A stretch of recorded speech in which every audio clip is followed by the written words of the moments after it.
पाकिस्तान की ज़ैनब खान ने सऊदी अरब के दारुल हुकूमत रियाद में होने वाली क्यूकेशन वर्ल्ड कराटे चैंपियनशिप में गोल्ड मेडल हासिल किया है। Zainab Khan full contact karate में आलमी सतह पर गोल्ड मेडल हासिल करने वाली पहली पाकिस्तानी खातून बन गई हैं। पाकिस्तान के सनाउल्लाह खान ने मेंस सीनियर की 80 किलोग्राम कैटेगरी के फाइनल में इराक के जुहैर गाइब से मुकाबला किया और सिल्वर मेडल जीता।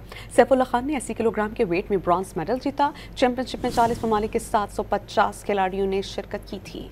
पाकिस्तान की ज़ैनब खान ने सऊदी अरब के दारुल हुकूमत रियाद में होने वाली क्यूकेशन वर्ल्ड कराटे चैंपियनशिप में गोल्ड मेडल हासिल किया है। Zainab Khan full contact karate में आलमी सतह पर गोल्ड मेडल हासिल करने वाली पहली पाकिस्तानी खातून बन गई हैं। पाकिस्तान के सनाउल्लाह खान ने मेंस सीनियर की 80 किलोग्राम कैटेगरी के फाइनल में इराक के जुहैर गाइब से मुकाबला किया और सिल्वर मेडल जीता।